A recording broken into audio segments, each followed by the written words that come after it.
सुनाओ BSc limited अब देखिए 2898 रुपए का प्राइसिंग हमें देखने मिला एंड अब यहाँ पर ऑल टाइम हाई में दूरियां नहीं रह गई। Hi this is Dev and watching trader story. यहाँ पर बस ऑल टाइम हाई में कुछ ही पल रह चुके हैं एंड यहाँ पर शायद एक हमें नया हाई बनता हुआ नजर आए एंड ऑलमोस्ट यहाँ पर जो रेजिस्टेंस लेवल थे वो हम ऑलरेडी क्रॉस कर चुके हैं। 2700 2800 के ऊपर आप 20-30 रुपए ले लीजिए। 2800 2830 के आसपास कैंडलस्टिक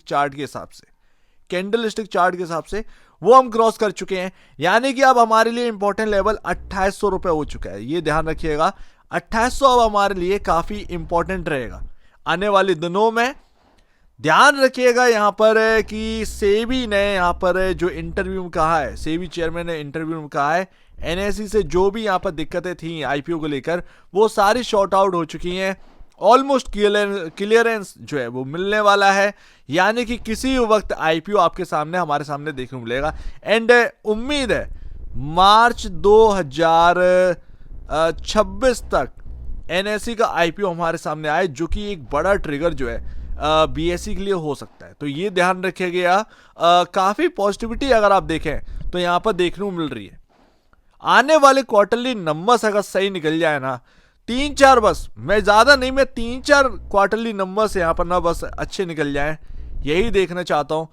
आप देखिए शायद ये स्टॉक डबल होने की कगार पे ना आ जाए। ये मजाक की बात नहीं है। आज की डेट में अगर आप देखें, मैं ऑलरेडी आपसे कह चुका हूं इन्वेस्टर का भरोसा जो है ना वो ऐसे ही नहीं है एंड मैं अभी भी कह रहा हूं जब भी कोई बड़ी गिरावट आए पॉजिटिव रहिएगा। बाय ऑन डिप, ऐसे स्टॉक में सिर्फ और सिर्फ बाय ऑन डिप करना है और कुछ नहीं। और ध्यान रखिएगा एनएसई का इन्वेस्टर पैसा नहीं बनाएगा, बीएसई का पैसा, बीएसई का जो इन्वेस्टर है वो बहुत बड़ा पैसा बनाएगा। अभी तक बड़ा पैसा बनाया है, आगे भी एक बड़ा पैसा बीएसई का इन्वेस्टर ही कमाएगा, एनएसई का नहीं बना पाएगा।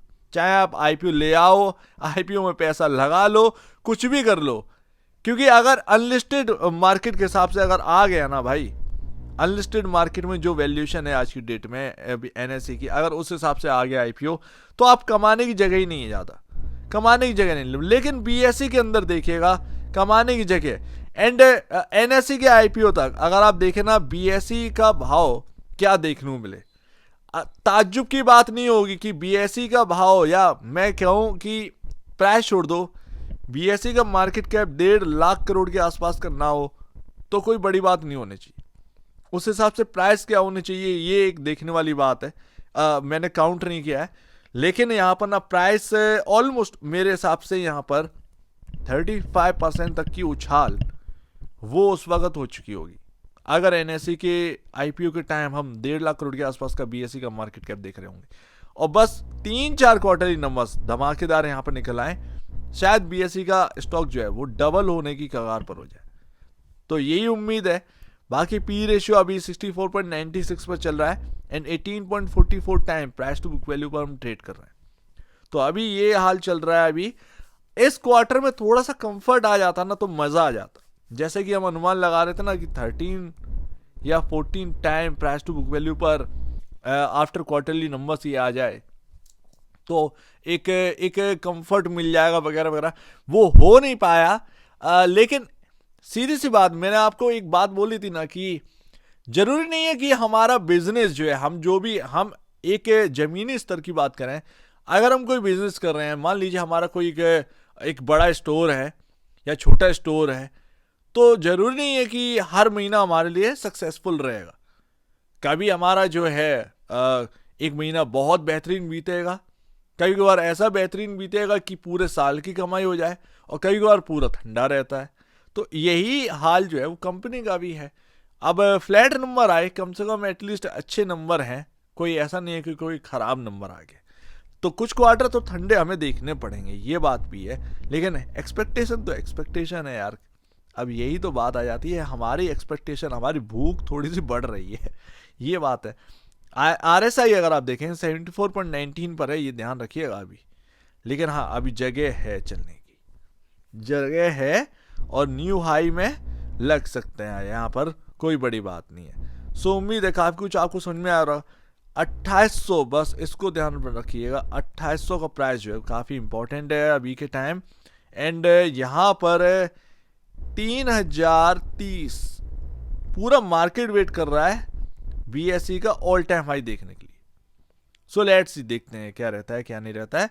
बट एक्चुअल बेसिस पर अगर आप एक इन्वेस्टर हैं, ध्यान रखिएगा, एनएसई वाला पैसा नहीं बनाएगा, बीएसई वाला ही पैसा बनाएगा। बीएसई का निवेशक, आप इसको छोड़कर, सॉरी माफ करना, ये क्या कट्टा बना दिया, बीएसई वाला ही पैसा बनाएगा। आप इसको छोड़कर जा नहीं सकते किधर भी। अगर मैं कहता हूं कि क्योंकि मोस्टली चाहे इंडेक्स हो, स्टॉक और कुछ स्टॉक्स हो, ऑल टाइम आई के आसपास करेक्शन देखता है। अगर ऑल टाइम आई के आसपास करेक्शन देखता है फिर भी आपका 2800 ही काफी इंपॉर्टेंट लेवल रहेगा, ये ध्यान रखिएगा। प्लस इसके साथ साथ आसान नहीं होता है ऑल टाइम हाई निकाल देना, लेकिन निराशा कभी मत रखिएगा अभी, ठीक है। आपके सामने अभी ह्यूज अपॉर्चुनिटी डली हुई है, और अगर कोई भी करेक्शन आपको देखने को मिलता है बीएसई के अंदर, सिर्फ और सिर्फ एक दिमाग में रखना है, बाय ऑन डिप।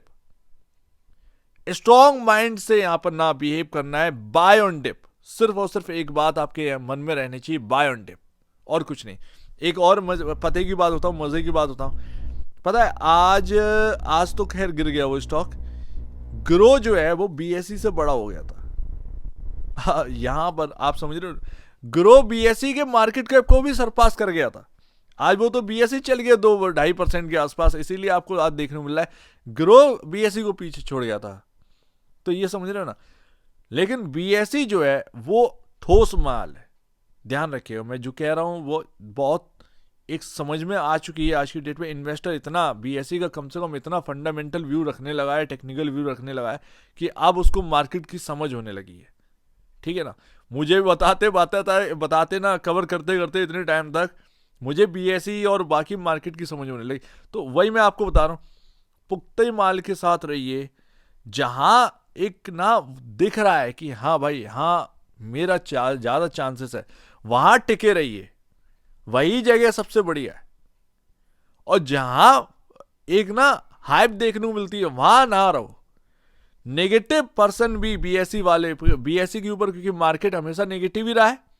मार्केट का मतलब जो मैं यहां पर एडवाइजर्स हम देखते हैं टीवी पर या वगैरह वगैरह, वो सब नेगेटिव रहते थे एक टाइम पर बीएसई पर। अब थोड़ी सी आवाज उनकी पॉजिटिव में निकलने लगी है, भाई कितना नेगेटिव रह लोगे, सीधी सी बात है। तो आप सुर सबके बदलने लगे। तो ध्यान रखिएगा, बीएसई का निवेशक अंदर से कॉन्फिडेंट रहिएगा। एनएसई का इन्वेस्टर पैसा नहीं बनाएगा, बट बीएसई का इन्वेस्टर जो है ना वो बड़ा पैसा बनाएगा, ये ध्यान रखिएगा। ऑल टाइम हाई जल्द से जल्द लग जाए, उम्मीद यही है। सो उम्मीद है काफी कुछ आपको समझ में आया होगा। एक बार निवेश से पहले बेचने से पहले अपने ब्रोकर एडवाइस से जरूर सलाह लीजिएगा। खुद की स्टडी करेगा, उससे बेहतर कुछ भी नहीं है, खुद की स्टडी मस्ट है। तो आप दी वीडियो देखेंगे वो तो धन्यवाद दोस्तों।